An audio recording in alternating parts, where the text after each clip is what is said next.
আসসালামু আলাইকুম। সবাই কেমন আছেন? আলহামদুলিল্লাহ, আমরা সবাই ভালো আছি। এখানে কালকে রাত্রে দই বসাইছিলাম, দই পেতেছিলাম। এই গরমের মধ্যে সকালবেলা দই চিড়া দিয়ে খেলে সারাদিন পেট ঠান্ডা থাকে। আর বাচ্চারা ইদানিং দইটা খুব পছন্দ করতেছে, তাই মাঝে মাঝে দইটা পাতি আমি। কালকে রাত্রেও আমি দইটা যে বসাইছিলাম, সুন্দরভাবে জমে গেছে। আলহামদুলিল্লাহ, খুব সুন্দরভাবে দইটা জমে গেছে। আমি আরও আগের ভিডিওতে দেখিয়েছিলাম আমি কিভাবে দইটা বানাই। দেশের গরুর খাঁটি দুধ দিয়ে দইটা পেতেছি। এখন এটা একটু ফ্রিজে রেখে দিব, ঠান্ডা দই খেতে ভালো লাগে।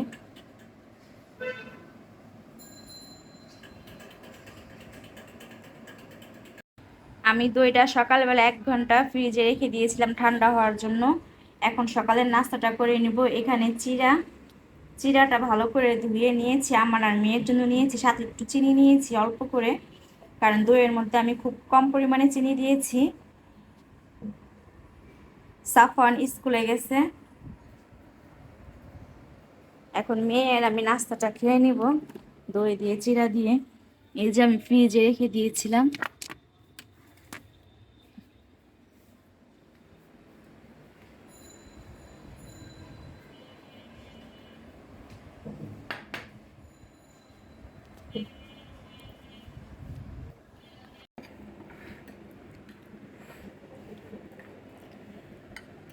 আমি দই নিয়েছি, এখন নাস্তাটা খেয়ে নিব।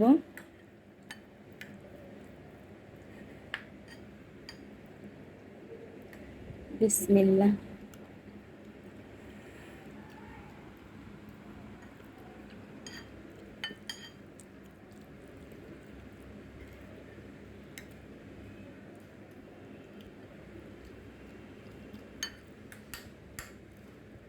চিড়া দই এভাবে কে কে খেয়েছেন অবশ্যই কমেন্টে জানাবেন। আর এই গরমের মধ্যে সকালবেলায় চিড়া দই খেলে পেটটা সারাদিন ঠান্ডা থাকে।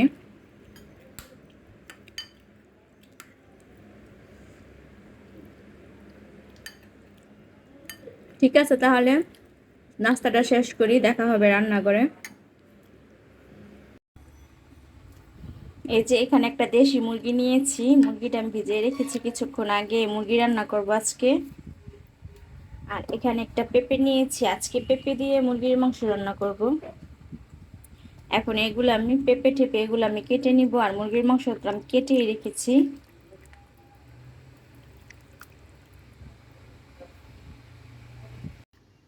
সকালের নাস্তা খেয়ে বাসার কাজগুলো গুছিয়ে এখন রান্না করতে চলে আসছি দুপুরবেলা। এখন 12টা বাজে, আমি রান্নাটা করে নিব। রান্না করে আবার সাফান স্কুলে আনতে যেতে হবে। এখানে যে হাঁড়িতে বসাবো, হাঁড়িতে পরিমাণ মতো তেল দিয়েছি, তেলটা গরম হয়ে গেছে। এখন পেঁয়াজ দিয়ে দিব, সাথে গরম মশলা আছে।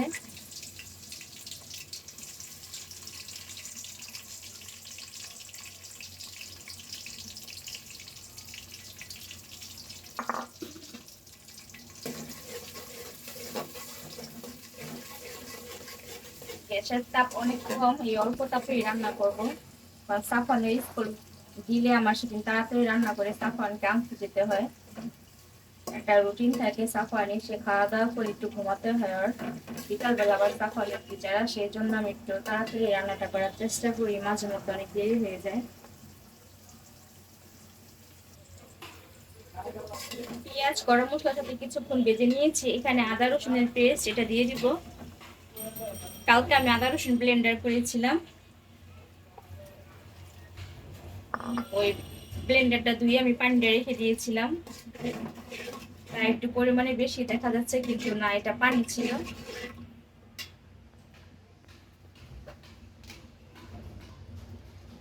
এখন স্বাদ মতো লবণ দিয়ে দিব।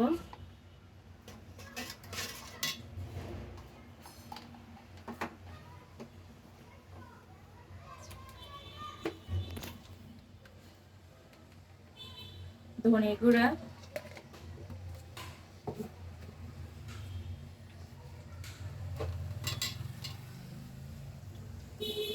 মরিচের গুঁড়া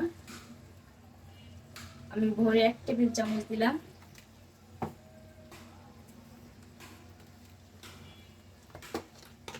এখন হলুদের গুঁড়া দিব 1 টেবিল চামচ।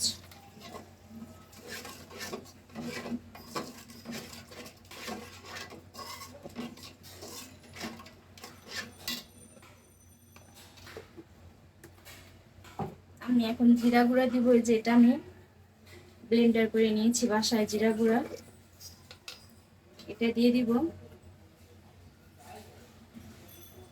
1 টেবিল চামচ পরিমাণ দিলাম। এখন ভালো করে মশলাটা আমি কষাই নিব।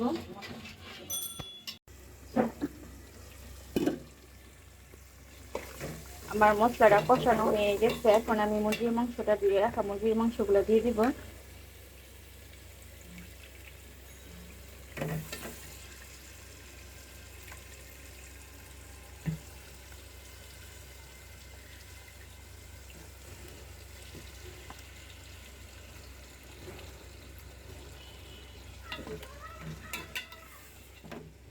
এটা একটু কষায় তারপর আমি পেঁপে দিব। আমি কিছুক্ষণ মুরগির মাংসটা কষিয়ে নিয়েছি, আর এখানে পেঁপের সাথে 2টা আলু দিয়েছি সাফনের জন্য। সাফন পেঁপে খাবে না, ওর জন্য 2টা আলু দিয়েছি। এখন এই পেঁপে, আলু আর মুরগির মাংস একসাথে কষাবো আরো কিছুক্ষণ।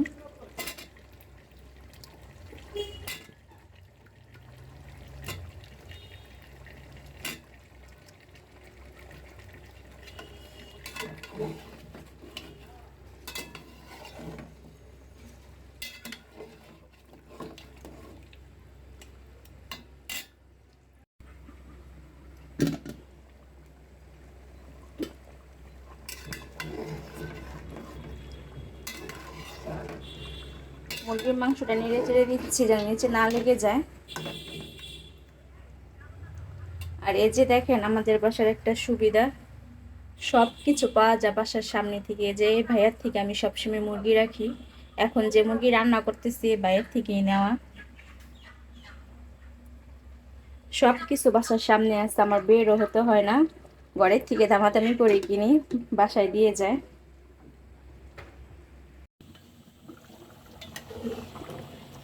আমি মুরগির মাংসটা কষায়া ঝোলের পানি দিয়ে দিয়েছি। এখন আমি নামানোর আগে এখানে শাক বাটাটা দিয়ে দিব। আমি একটু বেশি করে করে রেখেছি ফ্রিজে, এখান থেকে একটু দিয়ে দিব। এটা দিলে অনেক সুন্দর একটা ফ্লেভার আসে, গ্রান বের হয়, ঝোলটাও অনেক মজা হয় খেতে। অনেকে হয়তো বলতে পারেন এই শাক বাটাটা কি। আমাদের বিক্রমপুরে এই শাক বাটা বড় বড় মাছে মাংসের মধ্যে দেয়। এটা জিরা, পেঁয়াজ, রসুন, তেজপাতা একসাথে ভেজে তারপর ব্লেন্ডার করে পাটাতে বাটে, এটাই শাক বাটা। এটা দিলে ঝোলটা অনেক সুন্দর গ্রান হয়,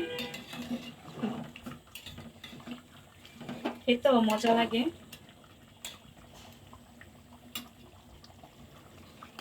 এখন সাফান পিস করে আমি আনতে যাব। এটা মেয়ে বন্ধ করে রাখবে চুলাটা, 5 মিনিট রাখবো। এখানে আমার মুরগির মাংসটা হয়ে গেছে। সাফানকে স্কুল থেকে নিয়ে আসছি, সাফান গোসল টোসল করে রেডি হয়ে বসে আছে। ওকে দুপুরের খাবারটা দিয়ে দিব, সাথে আমরাও খেয়ে নিব। এখানে যে সাফান সাফান স্কুল থেকে এসে গোসল টোসল করে খেতে বসছে। আমার খাবারটাও নিয়েছি।